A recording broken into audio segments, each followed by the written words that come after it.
keeping well and safe while we're going through this period of time where there's a lot of isolation and you're not able to get out anywhere near as much or be as active as you probably normally are.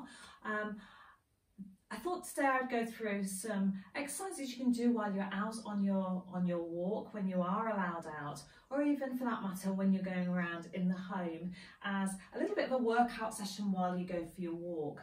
So just having a good think about different activities you can do at different phases throughout while you're out and about. So it's killing two birds with one stone really. It's just getting you a little bit more active, and it's challenging some of the different muscle groups in a slightly different way rather than just walking. So I've spoken a lot about balance in the past. Balance is incredibly important, and one way that you can challenge your balance is to actually walk a little bit more slowly. So when you're out and about, think about with your walking either 20 paces or going between two different lampposts or trees. Think between this tree and the next tree, I'm going to do X while I do that, and then the next tree you're going to do something else. So I'm going to give you one or two different activities that you can do while you're out on your walk without having too much of a ministry of funny walks going on. So thinking about the first exercise I want you to think about is just walking really tall.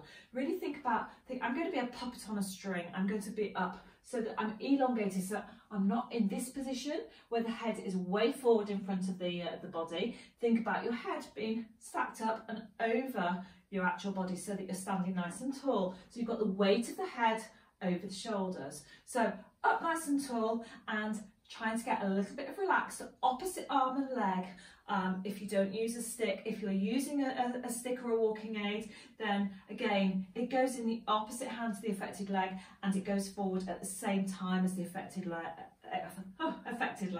So up nice and tall, think about getting that opposite arm and leg going as you're walking, keeping the head being up, chin in. So going A to B, thinking, I'm going to walk 2 inches taller than I normally am.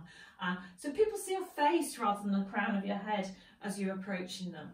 So up as you're walking, bottom in, up tall, opposite arm and leg as you're going. Get a little bit of a gentle arm swing. You'll find that will give you a little bit of relaxation through the torso.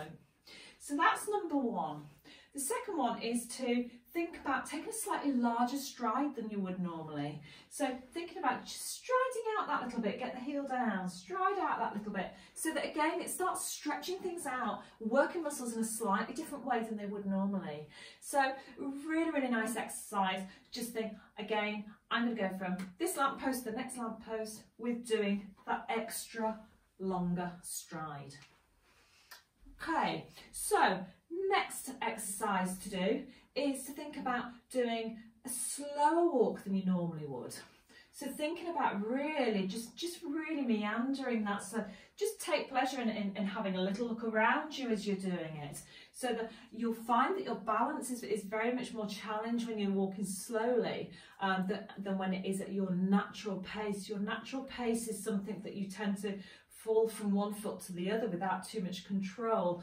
The minute you have to start walking slowly, then without looking too silly, keep yourself safe, but just challenge things a little bit more than you would normally. So depending on where you are and what you're doing, you might want to try some of the later ones where you're not going to be visible to other people, so they might be more appropriate for around the house. But one more when you're outdoors. Think about doing a brisker walk. Think about raising that heart rate a little bit. And it may well be that you do 20 paces of each of these as you go through. So just to recap, we're doing the up tall, grow 2 inches between lampposts. We're thinking about taking a larger stride, so that you're doing that longer stride as you're walking. We're thinking about doing the arm swings as you're walking. You're thinking about doing the slower pace as you're walking, and we're talking about doing the larger stride as you go. So thinking about all the time that actually you're challenging something, so whether it be pace, faster or slower, length of stride. Again, if you want to do a smaller stride, so it's just something different to what you would normally do. So those are fantastic ones you can do while you're out and about without looking too silly, and without really needing very much in the way of extra support.